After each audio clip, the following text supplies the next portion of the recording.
आप सभी लोग तो उम्मीद करते हैं कि आप सभी लोग बढ़िया से होंगे और मन लगा के अपने पढ़ाई लिखाई को कर रहे होंगे।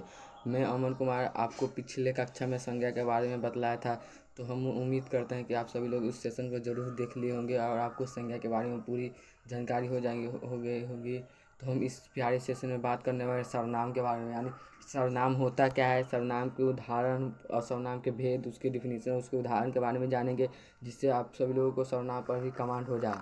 तो चलिए इस सेशन को बिना देर किए हम स्टार्ट करते हैं, जिसमें सबसे पहले हम जानेंगे कि सर्वनाम क्या होता है। यानी जो शब्द संज्ञा के स्थान पर प्रयोग होता है उन्हें सर्वनाम कहते हैं। यानी जो शब्द संज्ञा के स्थान पर, यानी संज्ञा के जो स्थान उसके जगह पर दूसरा शब्द का प्रयोग हो उसे सर्वनाम कहते हैं। जैसे राम स्कूल जाता है और वह रोज़ पढ़ता है। यानी जब सर्वनाम नहीं आया था तो इस पर क्या लिखा होता होगा, राम स्कूल जाता है और राम रोज़ पढ़ता है। तो वाक्य को पढ़ने में थोड़े आपको लगेंगे बार बार राम शब्द आ रहा है, ये तो अभी छोटा वाक्य तब ना दुई जगह, और ये बड़का वाक्य बनाएंगे तो बार बार राम आएगा, जिससे वाक्य में थोड़ी आपको लगेगी ना वाक्य पूरी तरह से शुद्ध ही नहीं है, अशुद्धि थोड़ी लगी। तो इसलिए राम के जगह पर एक कोई दूसरा शब्द आया है तो उसी शब्द को हम क्या कहते हैं, सर्वनाम।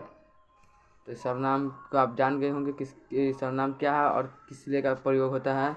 तो जानते हैं सर्वनाम के भेद के बारे में, जिसमें पहला भेद है पुरुषवाचक सर्वनाम।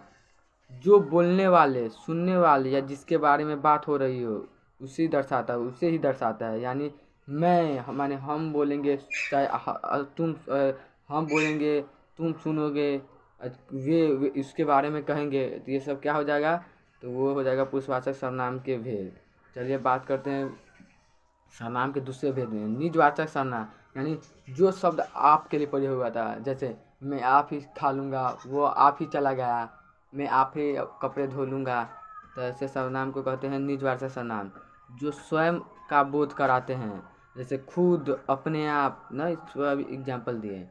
चलिए बात करते हैं 3 की ओर, निश्चयवाचक सर्वनाम, जो किसी निश्चय व्यक्ति या वस्तु की ओर संकेत करती है। जैसे यह वह, जैसे वह तुम्हें बुला रही है तो वह, या प्रयोग है यह तुम्हें खेलने के लिए कह रहा है, तो यानी निश्चय का हाँ कौन कह रहा है, तो यही कह रहा है।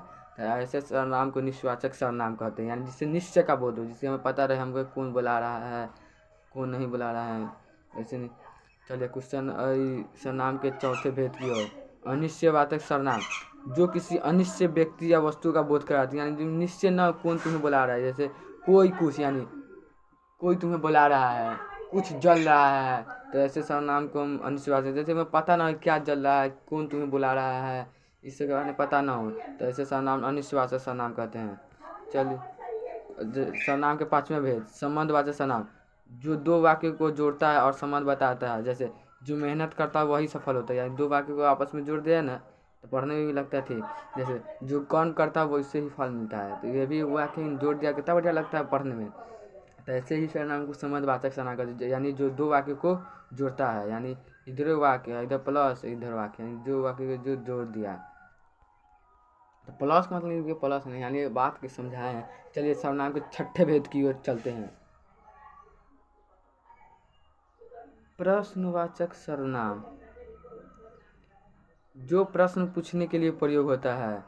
यानी प्रश्न वाले वाक्य ना कहता है कौन आया, यानी कौन आया, किसी से प्रश्न नहीं पूछा। जैसे हमसे कोई पूछेगा कौन आया है, तो प्रश्न नहीं हमसे कर रहा है क्या कर रहे हो, यानी पूछ रहा है क्या कर रहे हो, तो प्रश्न ने कहा है देखो अथी क्यों तुम्हें बुला रहा है, तो प्रश्न ने किया। ये सभी वाक्य को प्रश्नवाचक सर्वनाम कहते हैं। तो प्लीज़ आप सभी लोग अगर समझ में आ गया होगा तो प्लीज़ वीडियो को लाइक सब्सक्राइब अपने दोस्तों के पास ज़रूर शेयर कीजिएगा।